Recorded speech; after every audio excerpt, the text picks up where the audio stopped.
Hi everyone and good evening. Welcome to EduAdvisor Webinar Central, the platform where we bring you topics you care about, delivered by industry experts.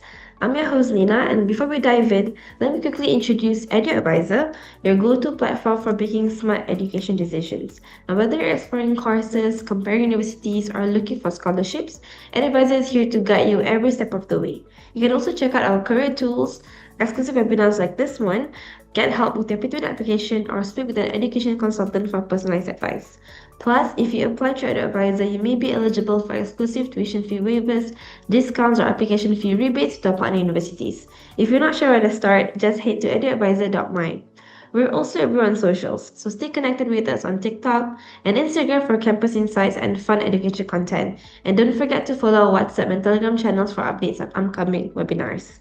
So without further ado, let's get into today's topic, top mistakes that kill most scholarship application.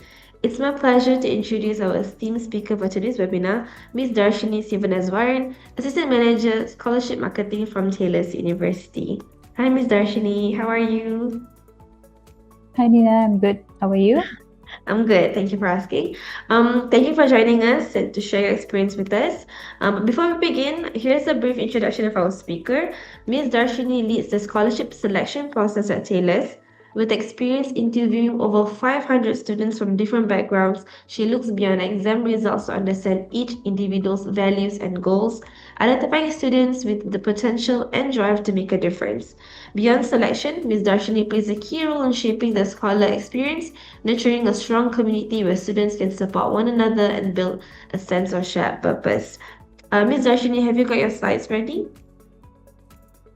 Right, Yes. so while you set that up, to our audience watching, if you have any questions for Ms. Darshini, type your questions in the chat box at any point of the session, and we'll get them answered during the Q&A segment at the end.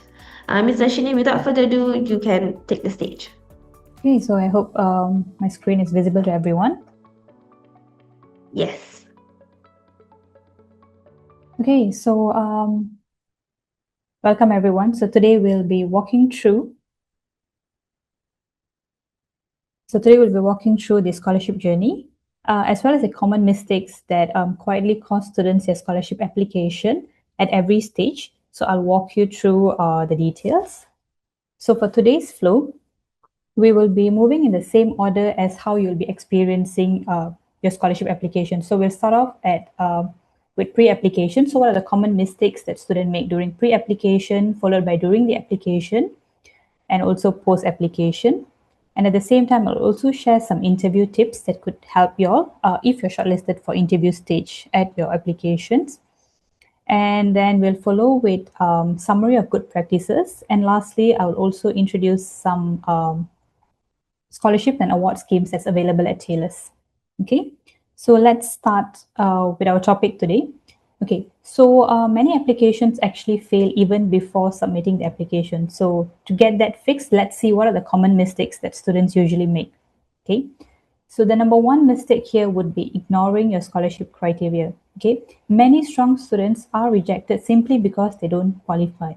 Some of the key mistakes you guys students make is overlooking eligibility.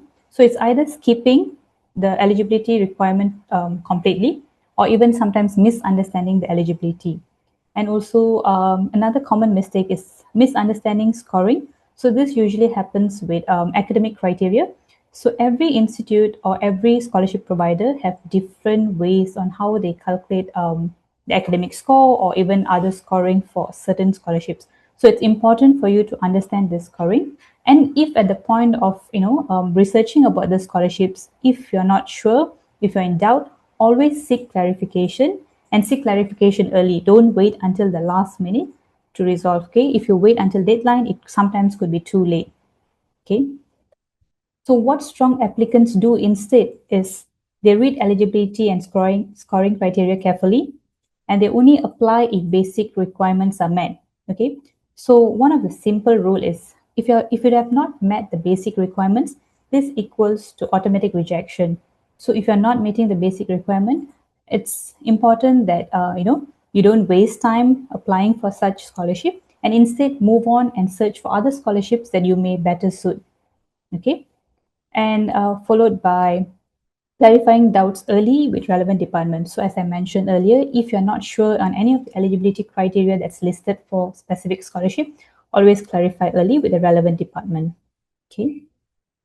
Moving on to our next mistake, which is skipping terms and conditions. Okay. So most students think that terms and conditions are only important after you secure a scholarship. But in reality, it's not true. It actually matters at the application stage. So let me give you an example. This is not on the screen, but let me just give you an example. So some scholarship providers, they actually have a restriction that a particular student could probably only apply for one specific scholarship at any one time. Okay, so if you do not read this kind of fine prints that's stated in the terms and condition, you can actually limit your opportunities and disqualify yourself early for any other scholarships that you may better suit. Okay. Other common mistakes that's done by skipping terms and condition is ignoring bonds and commitment. Okay, so most scholarships come with certain obligation or commitments. Okay, so for example, let's say a scholarship requires you to complete your program within a specific time frame. However, you are also planning to make full use of your experience as a student. Maybe you have planned to go for student exchange, or you would like to take a lighter study load. Okay, this could actually extend your study duration and which could eventually affect your eligibility. So these are the questions that you should clarify even before applying for the scholarship to see if the specific scholarship is really suitable for you and if this is what you want to go for. Okay. Next is assuming coverage. Okay. So in most cases, students believe that all costs are covered under their scholarship, but that's not true. Okay, every scholarship covers.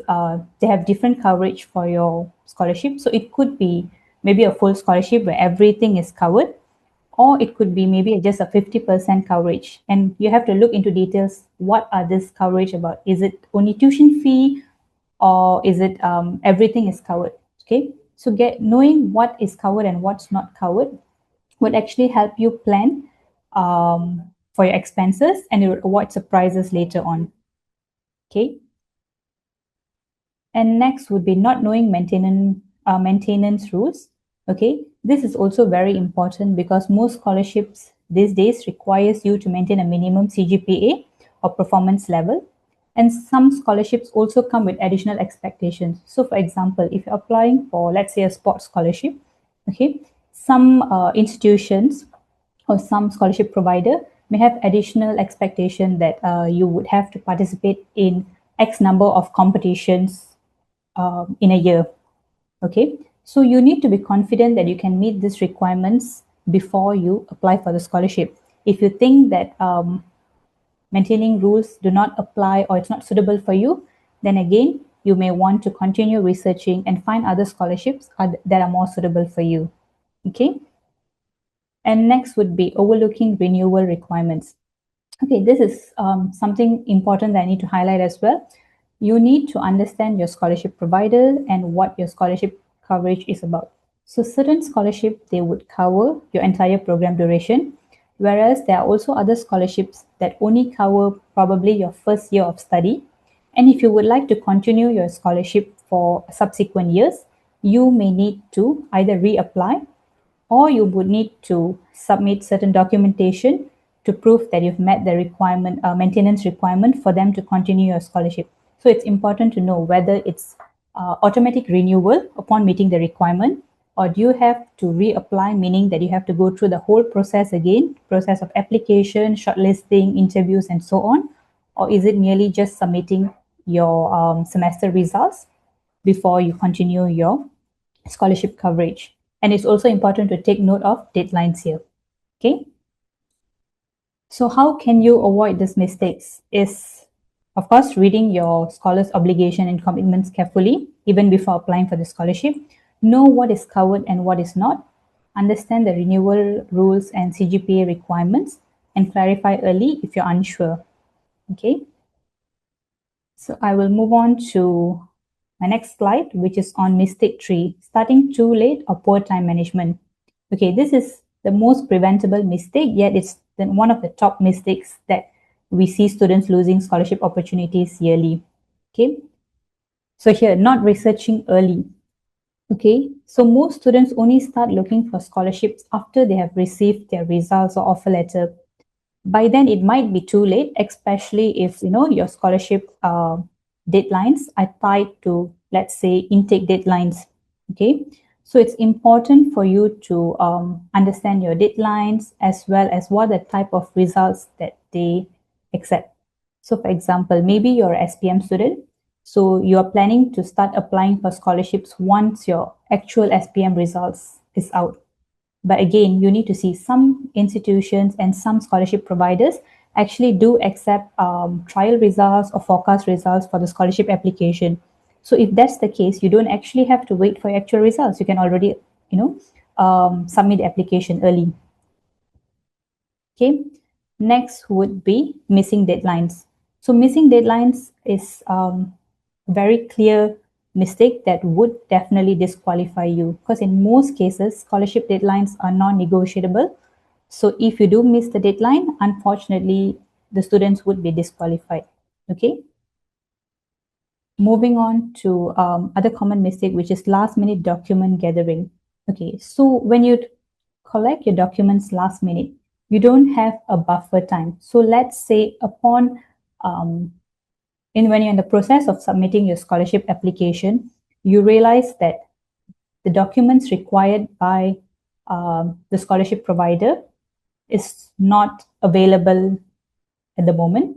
So you may need to seek additional documentation from, let's say, your school or even your teacher advisor if you're talking about extracurricular activity. And this would definitely take time. So if you're doing it at the last minute, it could actually result in you submitting a scholarship form without relevant documents, incomplete format, or even sometimes not being able to submit the application at all. Okay. And next would be weekend or holiday deadline crunch. So what I mean by here is most students only seek clarification on the final day or on the deadline itself. So if, let's say, the deadline is falling on a weekend or even during a holiday period or public holiday, most of the time offices are closed. So this will result in you not being able to clarify any uncertainty or any queries before you submit the application. So this could actually be very dangerous, because if you don't have solution to your problem, then how are you going to submit the application? Yeah. So how do you avoid this mistake? Is of course starting early. So if possible, start months in advance to understand eligibility criteria and required materials. And you set your own personal deadline earlier than the official one. So let's say the deadline for a scholarship application, for example, is on the 25th of February. So maybe you can set your personal deadline 3 or 4 days in advance. And if possible, try to submit before the weekend. So at least you have time. If you need further clarification, you can seek to the relevant department. Okay. And if you have the opportunity, study the scholarship application in advance. Okay. And list all the required documents early and collect them before the deadline. And also submit clarification while offices are still open, as mentioned earlier. Okay.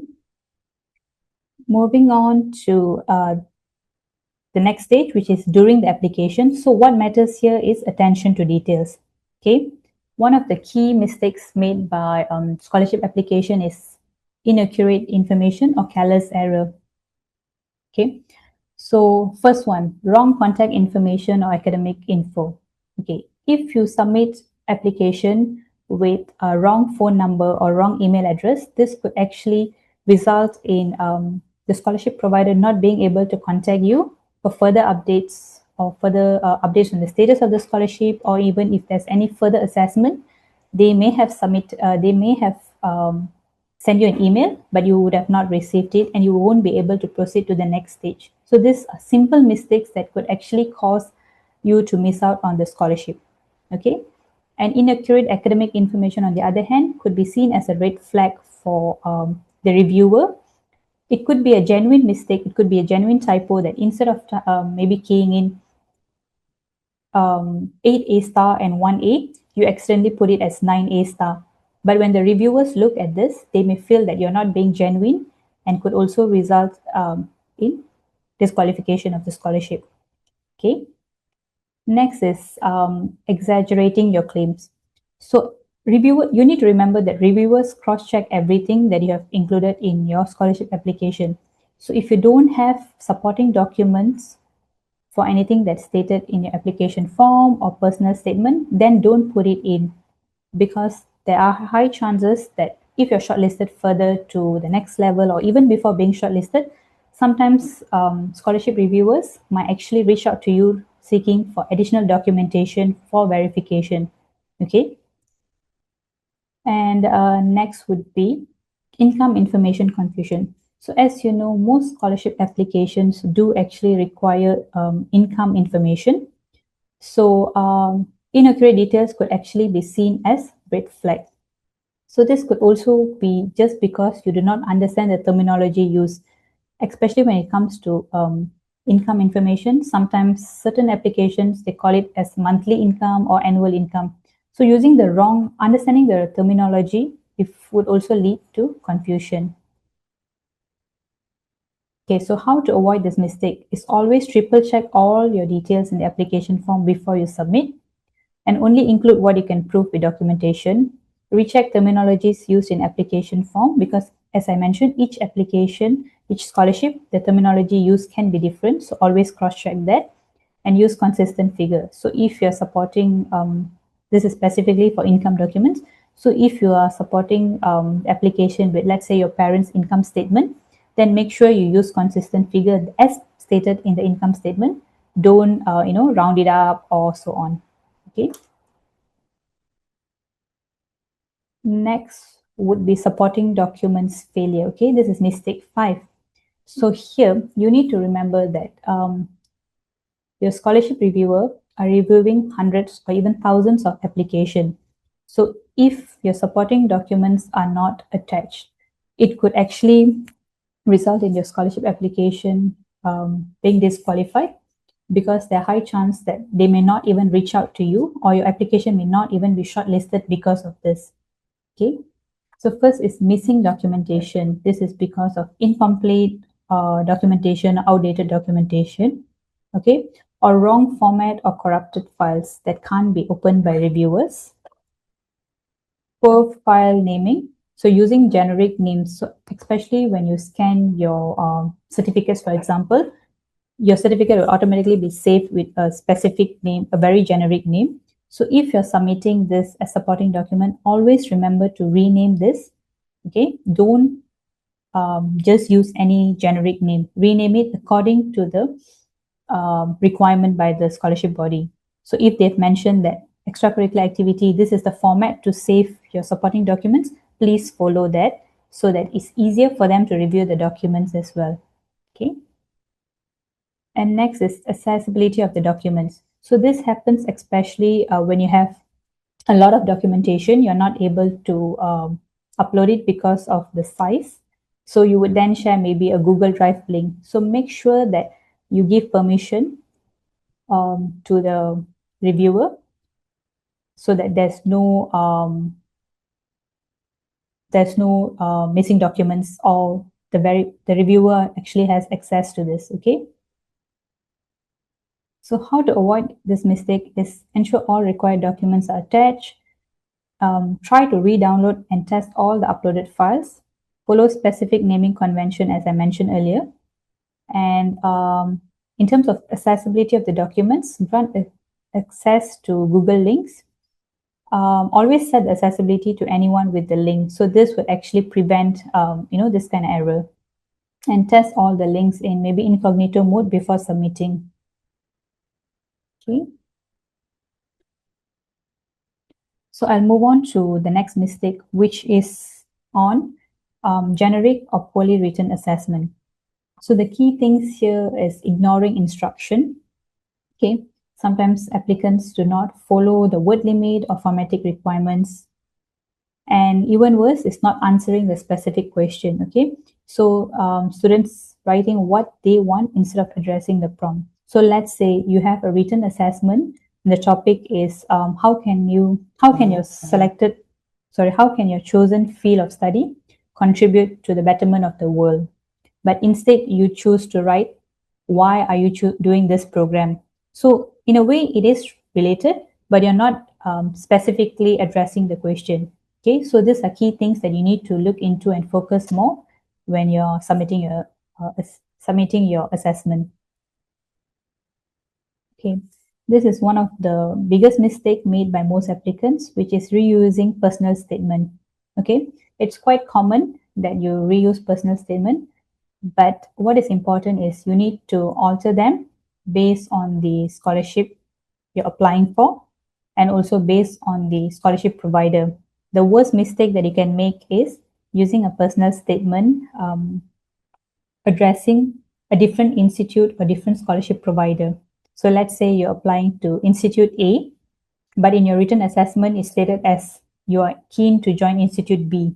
Okay, this would look very bad on you. It looks like you have no commitment, or you are just merely applying to every scholarship provider. So it's not very personalized, or it's not very specific to the specific scholarship or institute. Okay.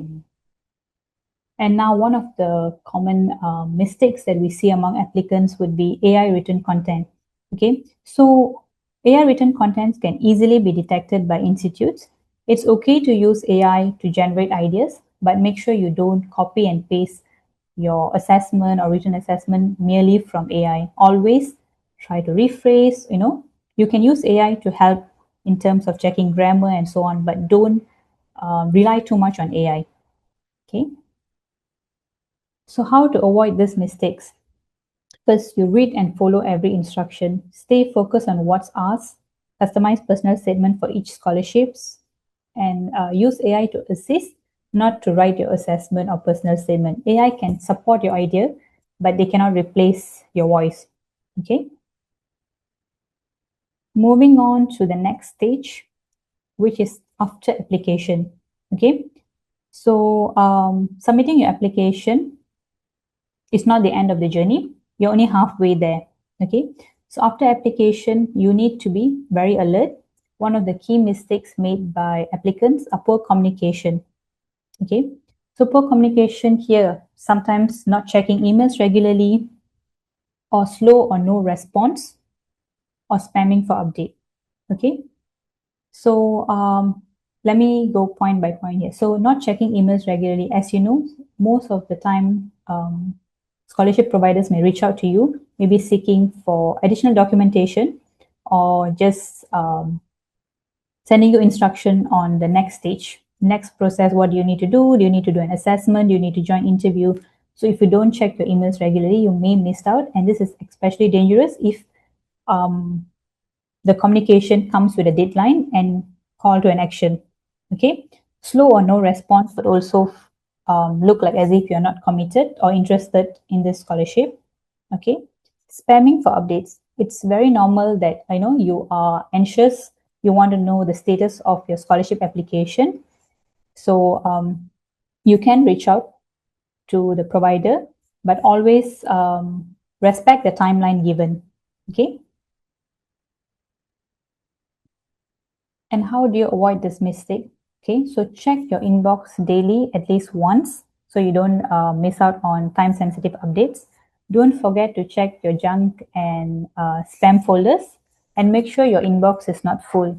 This is a real problem that we have seen. We have past applicants where we have we have shared for the assessment that they need to do. However, it was a bounce email because their inbox was full. Okay, so this is a very small mistake. It's very sad that students actually miss out on the scholarship just because of this kind of little things. Yeah.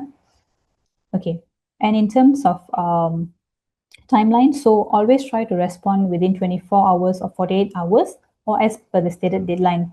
So if you need more time to complete a certain task or provide additional documentation requested by the provider, please do communicate that with them. Don't leave them in the dark, because if you do not respond to their emails, the provider is just going, the scholarship provider is going to assume that you're no longer interested in this scholarship, and they would then probably disqualify you. If you need more time, just communicate. And in most cases, if they can, they would actually give you additional time if the timeline permits. Okay. And if you need to follow up only after a reasonable time. Okay. Next, I will move to mistake 8, which is on interview. Okay, so interview is where even strong applicants sometimes fall apart because of certain mistakes they make during the interview. Okay, so the common mistakes are usually being fake or contradicting. So contradicting here meaning, let's say you have submitted written assessment and you mentioned that you are very committed to community service. However, during the interview, when they ask you a question on community service, you say something totally opposite. So these are things that maybe you contradict between your application and the interview. Okay. The next most common mistake is rushing through your answers. Okay. It's not about speed, it's about strategy. How do you answer the interview question? That's what matters. Okay. And giving memorized answers are also common mistakes. It's good that you practice, but don't memorize word by word, because if the scholarship interview panel rephrase their questions, then it could cause you to panic, and maybe you go blank. You're not able to actually hold a conversation because you have memorized it in a certain order. However, the questions were rephrased, or they changed the order of asking the question. Okay. And the next mistake would be being passive. Always show that you are making an effort to answer. Don't wait for the interview panel to actually keep prompting you to elaborate on your answer. Okay. Other common mistakes are overly casual language or unprofessional environment. Okay, unprofessional environment, especially if you're taking the interview virtually. So make sure you have a quiet room. Don't take the interview maybe from your car if you're not able to find space. It shows effort. If you make an effort to find a quiet room or quiet space, it shows that you're actually interested in this scholarship and you're making the effort. Okay. In terms of good practices, as you can see on the screen, dress appropriately. So smart casual usually, or smart formal. Okay. Be punctual for your interview session. Always check your tech setup, especially for virtual interviews. Listen carefully and be respectful. Again, don't rush to your answer. So always let the interviewers finish their question before you attempt to answer. Answer clearly and confidently and be honest. Okay, it's important that you're authentic and honest. You just have to be yourself. Okay. Okay, so in terms of the common mistakes, I think I have covered most of the common mistakes, but I would also like to take this opportunity to share some quick interview tips. Although this is not the main focus for today's session, but since interviews are often followed by successful application, I thought it would be useful to share briefly on how you can structure your answers clearly for interviews. Okay, I will not go into detail. I'll just give you some strategies that you may apply. Okay. So before we move to strategies, you need to understand what scholarship interviews are all about. What's the purpose of scholarship interview? It's usually to go beyond your application. So if you're shortlisted for interview, the scholarship committee probably wants to know more about you instead of whatever that's only stated in your resume. Okay. So it's an opportunity to assess your personality, your communication skills, and how well you fit for the scholarship. Okay. And they can also understand more on your motivation, your goals, and alignment with the scholarship value, and understand what kind of potential impact you can bring to the society, either through academically or socially. Okay. And what interviewers look for is clarity of thoughts, motivation and passion, authenticity, and potential. Okay. So in terms of preparing for the interview, strategy is key. So first, always understand the scholarship and the provider. Learn about the organization's missions, value, type of scholarships that they provide, type of scholars that they support, and reflect how this aligns with your personal value. Okay. And next, know your application inside out. So be familiar with your personal statement, essay, or any submitted assessment, and be consistent. Again, don't contradict with what you have already written during the interview. Okay. Next is practice common questions. So as I mentioned earlier, practice but not memorize. Okay. So you can look up some sample questions online, practice with family or friends, But again, don't memorize word by word. Just have maybe the skeleton. What are the points that you would like to highlight, but don't memorize word by word. Okay. And next is research current events or field trends.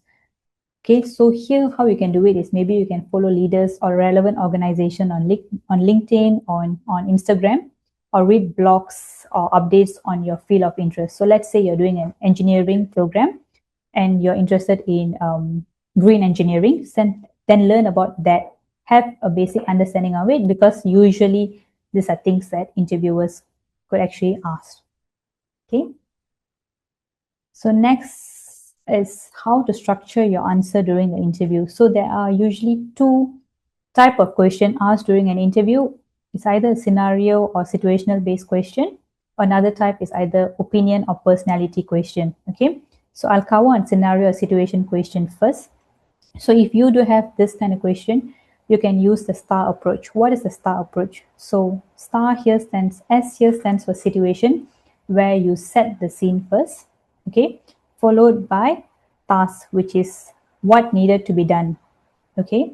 And A here stands for action, like what did you do in this situation, and R here is the results, what was the outcome of your action, okay. So in this STAR approach, the most important point would be the A and the R, which is the action and results. So you need to give more weightage to this when you're answering the question. Okay, so when to use this approach is when you ask situational questions like, tell me about a time you face a challenge, what's your greatest achievement, describe a situation where you have shown leadership, or maybe how, describe a situation where you have dealt with difficult people, this kind of questions. Next, moving on to opinion or personality questions. So here there are three different approaches that you can use. So first is point plus example. Okay, this is a very this will be a very short answer, or you can use the reflective approach. Okay, and the third one would be peel, which is point, explain, example, and link. So I will share like specific examples of question and how you can answer in the next two slides. Okay, but before that, when do you use this? When they ask opinion or personality question, like what are your strengths, why do you deserve the scholarship, how do you describe yourself? Okay. Okay, but before we move on, always remember structure is more important than speed. So if you're asked a question during the interview and you need time to think about your answer, take a few seconds to structure your answer in your mind before you actually rush into answering. Okay, and always end strong, so reflect wherever relevant. Okay, next I'll move on to a specific example on how to use the STAR approach. Okay, so here the question is demonstrate a time you showed leadership. Okay, so we're using the STAR approach. Situation, you can look at all those underlined portion. That is the key points here. So for example, here the situation is you're part of the organization committee for annual charity drive, and your team leader has stepped down and the planning is behind schedule. So that is the situation. You're setting the scene. Okay, what's the task done? So you took the initiative to step in and lead the team. Okay, action, what did you do? So you reorganized the timeline, delegated tasks, held weekly check-ins, and kept all the stakeholder updated. That is the action taken. Okay, and next is results. So by doing all this, it resulted in a 20% more you raised 20% more than previous years and had the highest student participation rate to date. So that is the result. Okay, so this is how you use the STAR approach. Okay, those I underlined are the key points. The rest are just elaboration. Okay, so moving on to the next one, which is on opinion based questions. Okay, so here, or personality based questions. So here the question is, what are your greatest strengths? So you can use three different approaches here, like mentioned earlier. So point and example. You state your strength clearly and support with a short relevant example. Okay, I'm not going to read through the example here due to a time constraint. Just quickly go through this slide. Okay, so next is peel, where you have the point, explain, example, and link. So here your point is your strength is adaptability. Example, you just come up with a situation where you had to use this. And then example, you elaborate further on that situation. What did you do and how did it work out? And lastly, link how this particular strength can actually help you moving forward. Okay. And next is the reflective approach. So here you are reflecting on how the specific strength has helped you overcome a certain problem. Okay. So here, example, you're saying that you are not always confident in handling last minute changes, but then you came to see that adaptability is one of your greatest strengths. So you're reflecting, and then you talk about a specific incident where you have shown this strength of yours. Okay. Okay. So I will move on to my next slide. So this is a summary of good practices at each stage of your scholarship application. Okay, so it's a summary of what we have discussed or what I have discussed in my previous slides.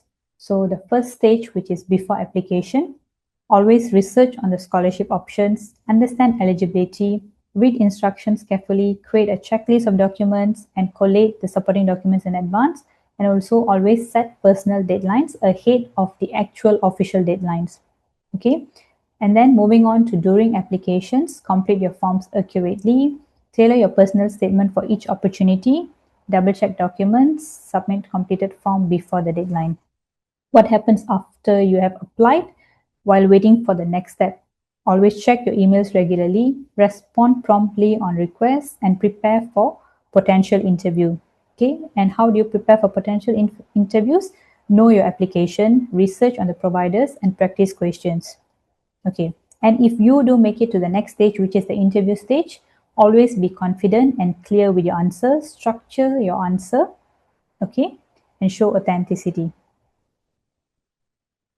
Okay, so now we have covered most the common mistakes and how to overcome that. So I will also share some of the scholarships and award that's available at Taylor's. Okay, I'm going to focus on Taylor's College for this next few slides because I believe most of the audience here are coming for pre-U programs. Okay.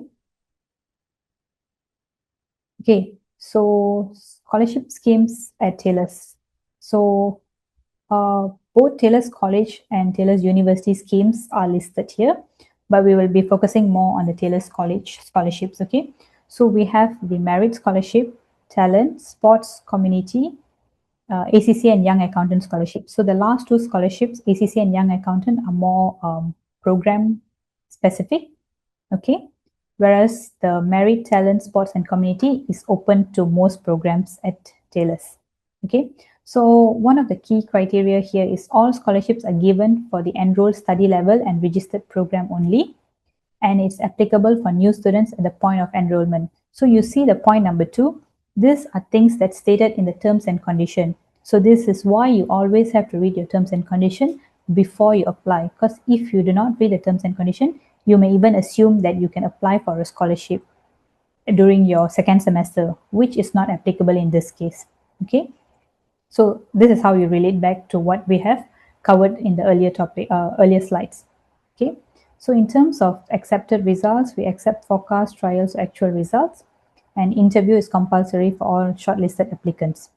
Okay, so my next 2 slides, I'll give you a summary of each of this scholarship. For more details, you can always visit our website. Okay. Okay, so in terms of the scholarship, let's go with the Merit Scholarship first. So Merit Scholarship focuses more on your academic results with ECA as support. ECA here stands for extracurricular activity. Okay, and moving on to Talent Scholarship. So Talent Scholarship, on the other hand, focuses on your ECA with academic results as a support. However, you have to have national level participation in artistic or on-stage performance. Okay, and for Sports Scholarship, it focuses on your sports participation. You need to have national level participation in selected sports. And in terms of academic criteria, you need to meet the minimum program entry requirement. Okay, so for all the three scholarships I mentioned earlier, the merit, talent, and sports, the assessment is the same, which is an interview. However, merit scholarship has an additional assessment, which is online psychometric test. Okay, in terms of the scholarship offer, if you're coming for Taylor's College, it's either a 50% tuition fee waiver, 70% tuition fee waiver, or a full scholarship. However, at the point of application, you're not able to select which quantum. That will be decided by the scholarship committee based on your overall performances throughout the application process and interview and so on. Okay. And I'll move on to the last column here, which is on community scholarship. So community scholarship is a need-based scholarship. Okay. So the main criteria is you need to have a household income which is below 5,000. Okay. Monthly household income below 5,000. Academic and extracurricular activity would be a support. Number of other dependents, single parent or disability will be additional consideration factor for this scholarship. In terms of assessment, there's an interview if you're shortlisted further. And in terms of the offer, it's a full scholarship. Okay. So moving on to the next slide. This is on ACCA scholarship and Young Accountant scholarship. Okay, as I mentioned earlier, both the scholarships are program specific. So ACCA scholarship is specifically for the ACCA program, whereas the Young Accountant scholarship is specifically for the ACCA Foundation in Accounting program.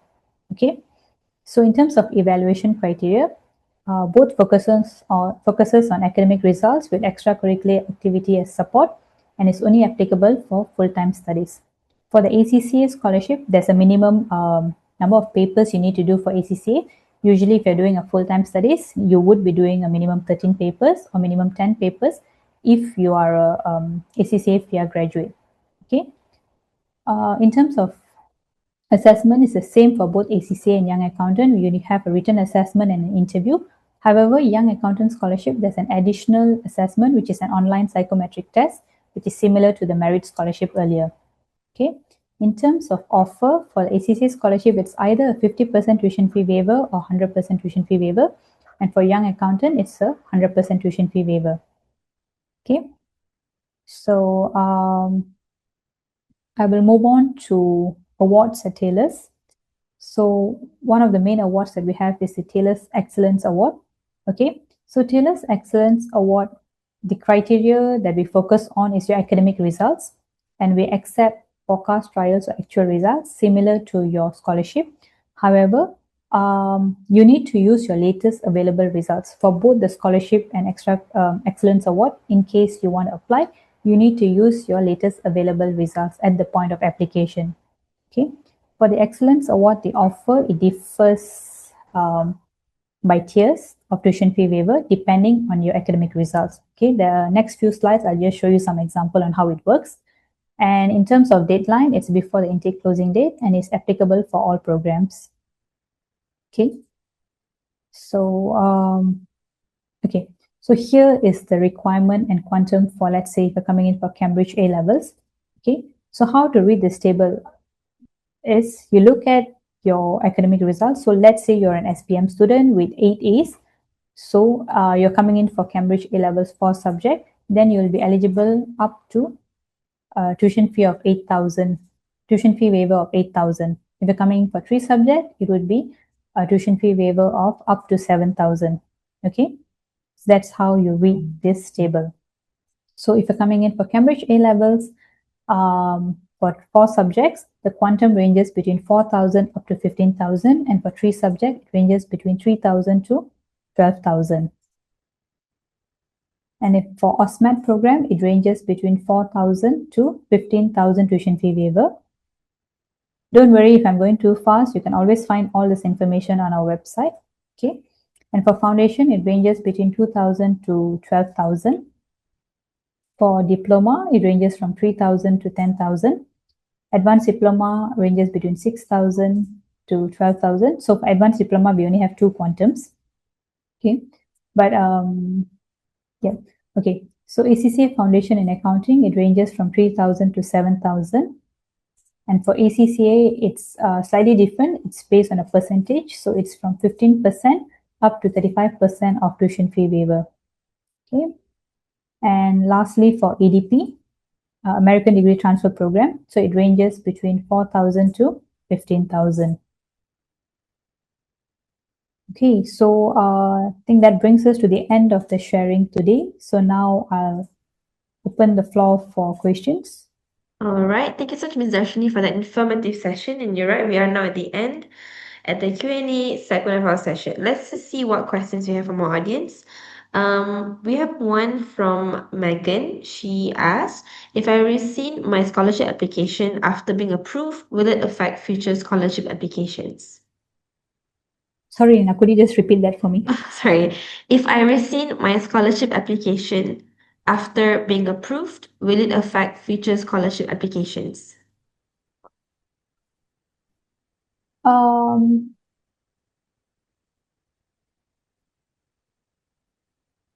Sorry, just give me a minute, yeah? No worries.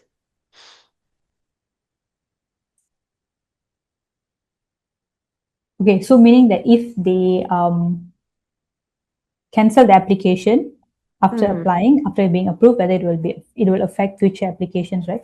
So it yes. really depends on the institute or the scholarship provider. So some of them they have terms and conditions that you can only apply once for a specific program or specific level of study. So you need to look into the terms and condition if you can actually reapply in the future. I see. All right. Okay. Next one's from Joanne. She asked, do I have the chance to reapply or appeal after my scholarship application has been rejected? Okay, so again, this depends on the scholarship provider. In most cases, scholarship outcomes are final, and it would be stated in like your rejection email that no further appeals will be considered. So in most cases, it is final. But if there is no clause saying that it's final, you may try to appeal, but don't have your hopes too high. Or don't worry, you can always try other scholarships, reach out to other institutes or research other scholarships that are still open for applications. I see. I just want to piggyback on this question. Say if a person gets rejected in their scholarship application, can they request to know why? Can they email and ask them if they would like clarification and I guess to improve their, is that possible? Again, depends on the provider. So most of the time, scholarship providers don't give a reason why the application is rejected, only because the number of applications that come in are quite high. So if we were to give individual feedback to every student, it's a bit time consuming, and I don't think they have the capacity to do that. But there's no harm. If you want to know, you can always email. Sometimes they would entertain such requests, or if they don't have the capacity to do that, they would always reply saying that unfortunately we are not able to share and so on. Yeah. Understood. All right, okay. Moving on to the next questions from Faz. They ask, is it bad if my personal statement sounds boring but honest? How can I make them sound more interesting? Okay, so personal statement is how you want to make yourself stand out, right? So what you can put in is think of what possibly other applicants would be writing, because when a scholarship reviewer look at your application, they're going to be looking at hundreds or thousands of applications, and if all applications look the same, then you don't stand, I mean, you won't be very appealing to them. So how to make yourself stand out is find what is unique about yourself, or what you feel that you have something different from other applicants. Maybe talk about your extracurricular activity, your leadership skills, or your past experience. You can even talk about challenges that you've had in life or in your academic or what, and how did you overcome this. So these are some things that can actually show that you have had um, issues in the past, problems in the past, but you've made initiatives to overcome them. So these are things that might actually make you stand out compared to your peers. Okay. I think this is related to our next question here.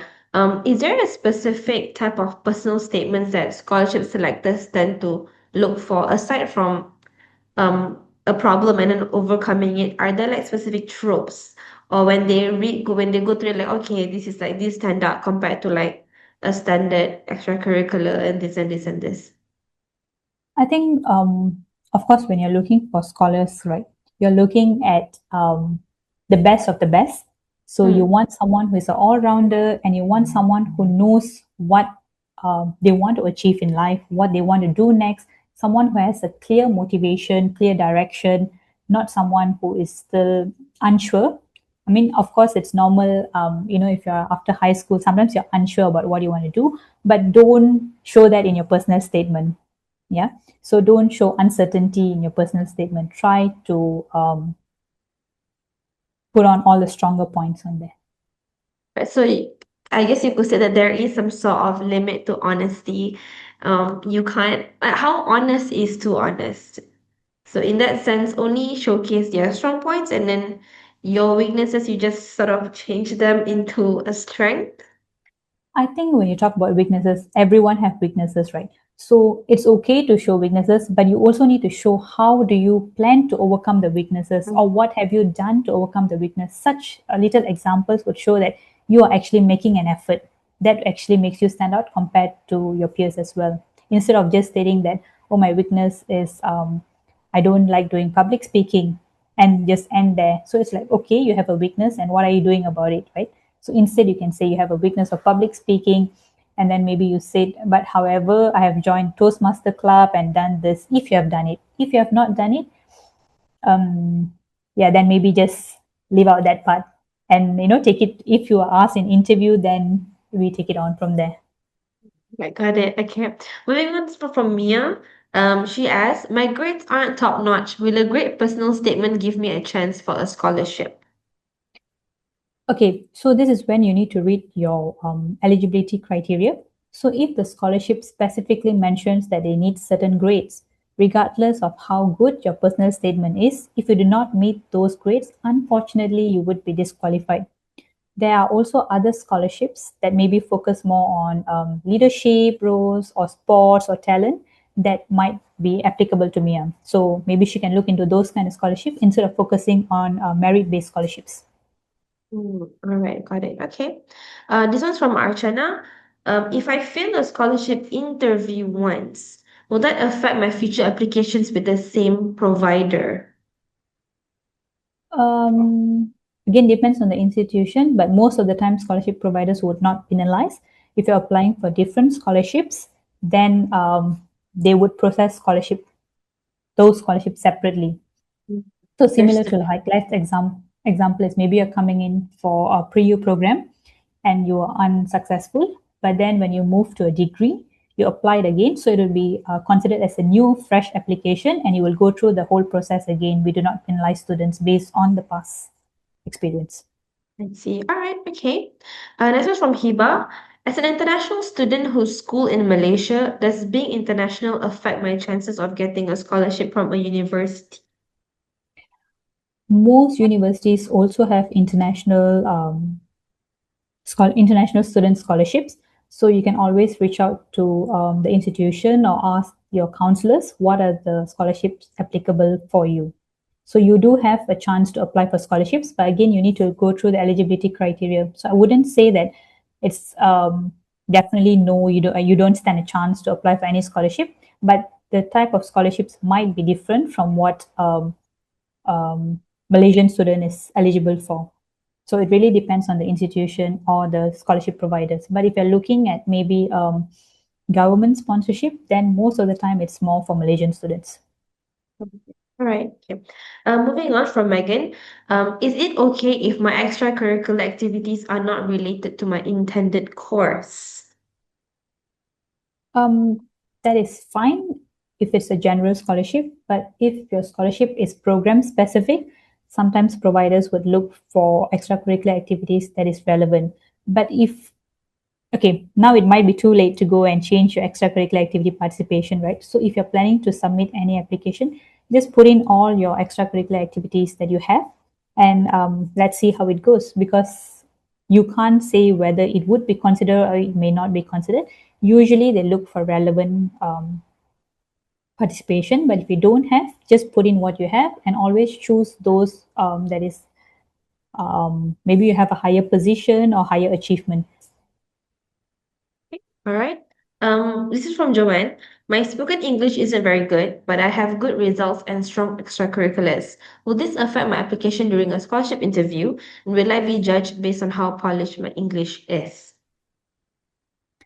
Um, it depends. If you are able to hold a conversation and you can answer smoothly, I don't think it really matters.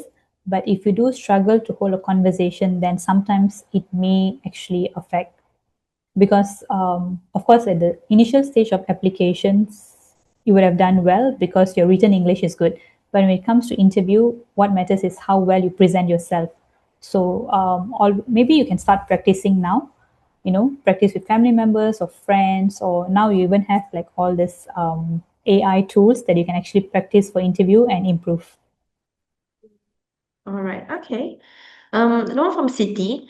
Is online courses valid as our added value or possible to make us stand out?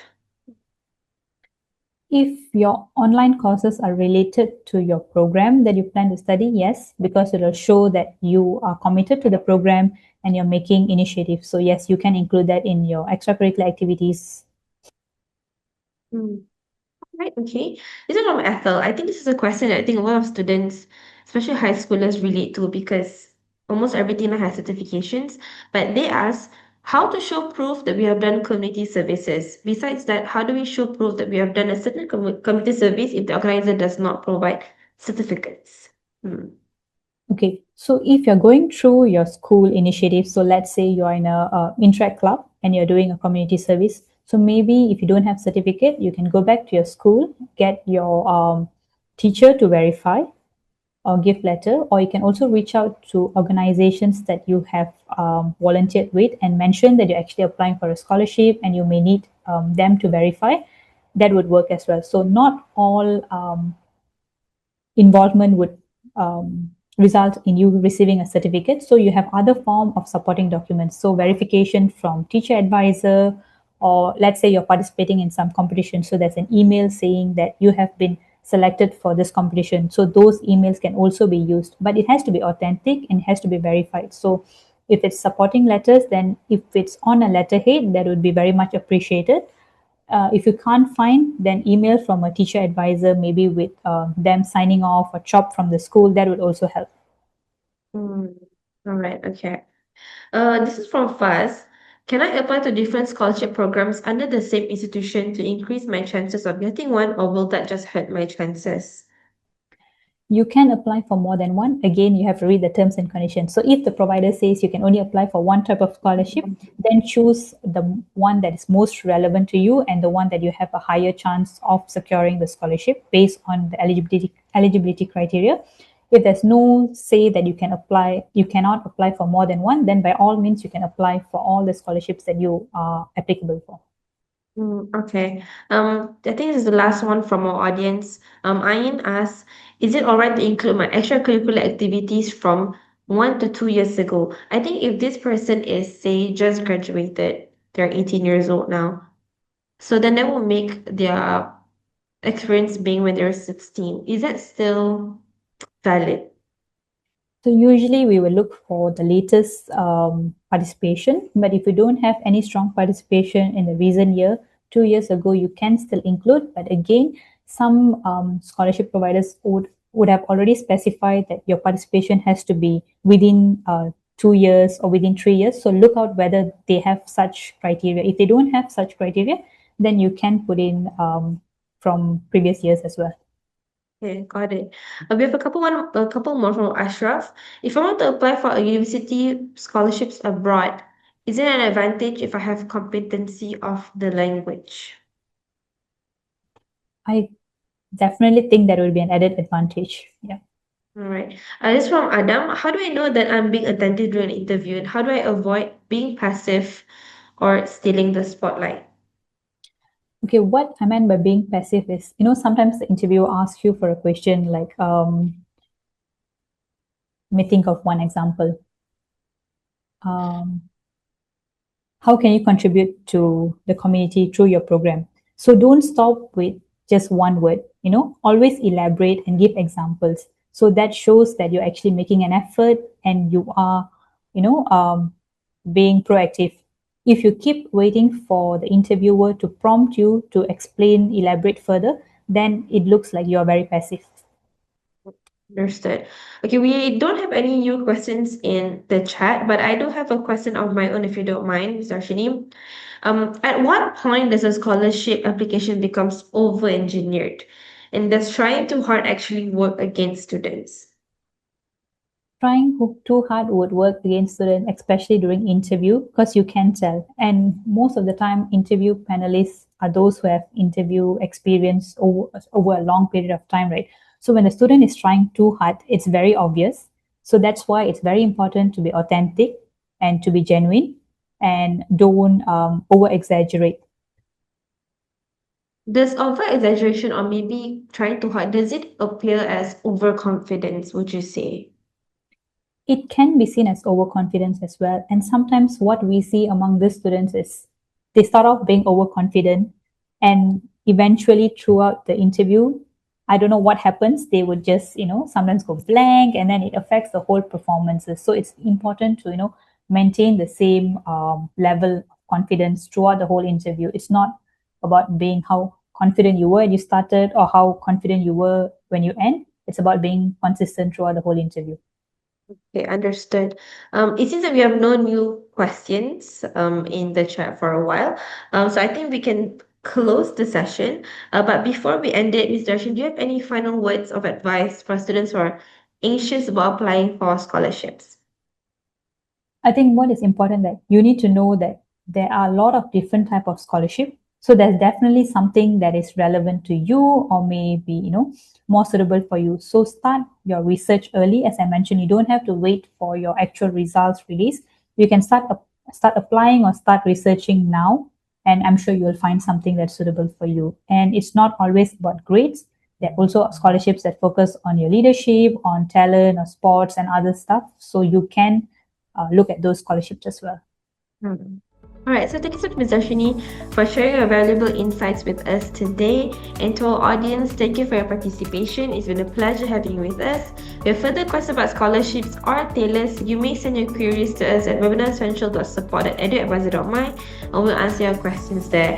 Ms. Darshini, I hope you had a good session. And it's really an honor to have you back again with us this time around for 2026. To our audience, we hope you gain some useful information from this session. Have a great day, everyone, and goodbye. Thank you, Ms. Darshini. Thank you, everyone. Thank you, Nina.